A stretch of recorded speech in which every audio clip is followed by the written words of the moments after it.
بسم اللہ الرحمن الرحیم۔ خیر الناس من ینفع الناس، تم میں سے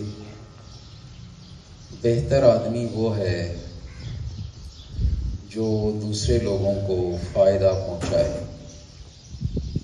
تم میں سے بہتر انسان وہ ہے جو دوسرے لوگوں کو فائدہ پہنچائے۔ پھر ایک اور حدیث میں ہے کہ آپ صلی اللہ علیہ وسلم نے فرمایا، مسلمان وہ ہے جس کی زبان سے بھی کسی دوسرے مسلمان کو تکلیف نہ پہنچے اور جس کے ہاتھ سے بھی دوسرے مسلمان کو تکلیف نہ پہنچے۔ گویا انسان اگر اللہ اور اس کے رسول کی بات مانے تو پھر وہ کسی دوسرے انسان کو نقصان نہ پہنچائے، بلکہ نقصان کا سوچے بھی نہیں، ہمیشہ دوسرے اپنے بھائی کا فائدہ سوچے۔ اگر کوئی دوسرا مسلمان بھائی آپ کو تکلیف پہنچاتا ہے ہاتھ سے یا زبان سے، تو بھی قرآن نے اس کا حل بتایا، وَإِذَا خَاطَبَهُمُ الْجَاهِلُونَ قَالُوا سَلَامًا۔ اگر کوئی جاہل آدمی آپ سے الجھ پڑتا ہے، آپ سے لڑ پڑتا ہے، آپ کو گالیاں دیتا ہے، برا بھلا کہتا ہے، آپ کو تکلیف پہنچاتا ہے، تو پھر بھی لڑنا نہیں ہے، آپ نے اس کو نقصان نہیں پہنچانا۔ قالوا سلاما، کیا طریقہ بتایا؟ کہ اس کو سلام کہہ کے الگ ہو جائیں، اس سے دور چلے جائیں، ہٹ جائیں۔ جہاں کہیں لڑائی جھگڑے کا امکان بھی ہو وہاں سے فوراً چلے جائیں۔ کوئی آدمی زبردستی آپ کے ساتھ لڑنا چاہتا ہے، پھر بھی آپ ایک سائڈ پہ ہو جائیں۔ میں اکثر آپ بچوں کو مثال دیتا ہوں، تالی دونوں ہاتھوں سے بجتی ہے نا، تالی دو ہاتھوں سے بجتی ہے۔ ایک ہاتھ کو آپ زور زور سے آپ اس طرح کرتے رہنا، جتنا زور مرضی لگا لیں آواز نہیں پیدا ہوگی، نہیں ہوگی نا۔ اسی طرح ایک آدمی اگر نہیں لڑنا چاہتا، ایک لڑنا چاہتا ہے، وہ جتنا مرضی زور لگا لے کہ میں اس سے لڑائی کروں، تو آپ سامنے ہوں گے ہی نہیں۔ جس طرح دوسرا ہاتھ آپ ہٹا لیں تو تالی نہیں بجتی، اسی طرح ایک آدمی اگر لڑنا نہیں چاہتا تو کوئی آدمی زبردستی لڑ سکتا ہی نہیں ہے۔ اب کئی دفعہ زندگی میں ایسے موقع میں نے خود دیکھے ہیں، کئی لوگ چاہتے ہیں نا، شرارتی لوگ ہوتے ہیں، ہمارے ہاں اکثر شرارتی لوگ ہیں، قرآن بھرا پڑا ہے کہ اکثریت لوگوں کی ٹھیک نہیں ہوتی، اکثریت جاہل ہوتے ہیں، اکثریت شرارتی ہوتے ہیں، اچھے لوگ کم ہوتے ہیں۔ قرآن کہتا ہے اچھے لوگ ہمیشہ کم ہوتے ہیں، تو شرارتی لوگ ہوتے ہیں، شرارتیں کرتے ہیں۔ اب ہم لوگوں نے یہ اچھا کام جب سے شروع کیا، تعلیم کا کام ہے نا، بچوں کو تعلیم دینا، ایون بڑوں کو بھی ہم تعلیم دیتے ہیں، بڑوں کو بھی بتاتے ہیں لڑائیاں جھگڑے مت کریں۔ کتنے لوگوں کو ادھر ان کے لڑائیاں جھگڑے میں ختم کرتا ہوں، تو ہم اچھا کام کر رہے ہیں۔ اب کئی لوگ لڑانے کی کوشش کرتے ہیں ایک دوسرے کے ساتھ، کہ یہ لڑ جائیں کسی کے ساتھ، فلاں جی آپ کے بارے میں یہ پراپیگنڈا کر رہا تھا، میں سن لیتا ہوں۔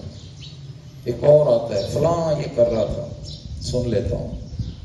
مسجدوں کے اندر جھگڑے، ادھر ادھر جھگڑے، ہر جگہ جھگڑے، لڑائیاں، لڑانے کی کوشش کرتے ہیں، الجھانے کی کوشش کرتے ہیں،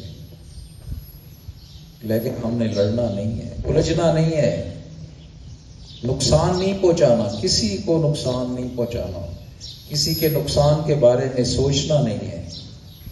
اور یہ ہمارے دین کی تعلیم ہے، ہم نے نفع دینا ہے، لوگوں کو فائدہ پہنچانا ہے، نقصان نہیں دینا ہے۔ کوئی ہماری مخالفت کتنی مرضی کرتا رہے، کرتے ہیں لوگ، اللہ کے انبیاء کی آپ بچوں کو سب کو پتہ ہے اللہ کے رسول کی مخالفت سب سے زیادہ ہوئی، پتہ ہے نا، مکے میں 13 سال تک آپ شروع میں تنے تنہا، پھر ابراہیم علیہ السلام کا واقعہ قرآن میں آتا ہے کہ اپنے معاشرے میں بالکل اکیلے تھے۔ آج ہم اکیلے تو نہیں ہیں نا، حضرت ابراہیم علیہ السلام اکیلے تھے، یہاں تک کہ آپ کے والد بھی بت پرست تھے، سارا معاشرہ بت پرست تھا، ایک ابراہیم علیہ السلام اکیلے تھے۔ اسی لیے اللہ کو ابراہیم علیہ السلام کی یہ ادا اتنی پسند آئی کہ اللہ نے رہتی دنیا تک مسلمانوں کو درود شریف میں ابراہیم علیہ السلام پر درود بھیجنا لازمی قرار دے دیا۔ اللہ کو ابراہیم علیہ السلام کی یہ ادا کتنی پسند آئی کہ اکیلا آدمی ہے ایک طرف، دوسری طرف سارے کا سارا معاشرہ، آپ یہی سمجھ لیں جیسے یہ ہمارا پورا علاقہ ہو اور میں ایک اکیلا کھڑا ہوں، سارے مخالف ہوں لوگ، پھر بھی میں ایک سچی بات کہہ دوں، لوگ کرتے رہے مخالفت۔ اللہ کو یہ بات بڑی پسند ہے کہ اللہ کے بندے ٹھیک راستے پر چلتے رہے، ساری دنیا مخالفت کرتی ہے، کرتی رہے، اتنا زیادہ ثواب ہے، اتنا زیادہ اجر ہے، جتنا لوگ آپ کو برا بھلا کہیں گے اور آپ انہیں جواب میں کچھ بھی نہیں کہیں گے، اتنا ہی زیادہ اجر ہے اور ثواب ہے۔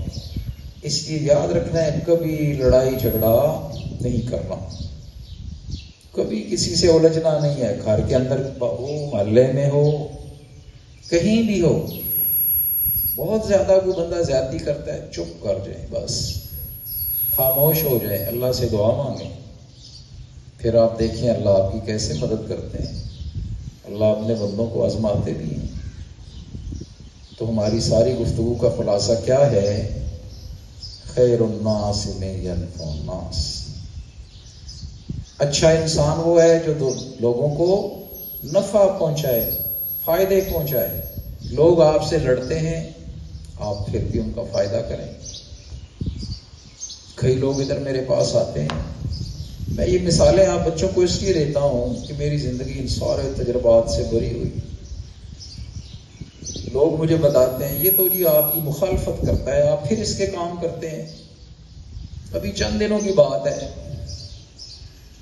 ایک بندے نے بہت زیادہ مخالفت کی، بہت زیادہ کی، پھر وہ تھانے میں پھنس گیا۔ اللہ کا کرنا ایسا ہوا، تھانے میں پھنس گیا، بری طرح پھنس گیا۔ لیکن جو ہی مجھے پتا چلا، مجھے جب کہا گیا تو میں نے ان کی جان۔ Attention please, period 1 stars. Attention please, period 1 stars. میں وہاں چلا گیا اور ایک نہ ہونے والا کام وہ میں نے تھوڑے ٹائم میں کروا دیا۔ اب کئی مجھے دوستوں نے کہا کہ آپ کتنے کم عقل ہیں، کیسے ہیں، ایک آدمی آپ کی کب سے مخالفت کر رہا ہے اور آپ وہ پھنسا ہے، ابھی تو موقع تھا اس کو پھنسا دیتے، آپ نے کیوں یہ کام کیا؟ اب میں لوگوں سے تو بحث نہیں کرتا، لیکن میں آپ بچوں کو بتاتا ہوں، کیونکہ اللہ کے دین نے ہمیں یہ راستہ بتایا ہے۔ ہم نے لوگوں کو فائدہ پہنچانا ہے، لوگ ہمیں نقصان پہنچاتے رہیں، لوگ ہمیں برا بھلا کہتے رہیں، جو مرضی کہتے رہیں، ہم نے لوگوں کا فائدہ سوچنا ہے، نقصان ہم نے کسی کا نہیں کرنا ہے۔ یہ اس لیے کہ ہمارے پیارے رسول کا یہ فرمان ہے، اس پہ عمل کرنا ہے تاکہ ہماری آخرت بن جائے۔ دنیا تو عارضی زندگی ہے، اس سے تو ختم ہو جانا ہے، اس میں کسی کی ٹانگ اوپر ہو جائے نیچے ہو جائے کوئی فرق نہیں پڑتا۔ کوئی اپنے آپ کو ثابت کر دے جی میں بڑی طاقت والا ہوں، کیا ہو جائے گا؟ کچھ بھی نہیں ہوگا۔ اللہ کو عاجزی پسند ہے، اللہ کو عاجزی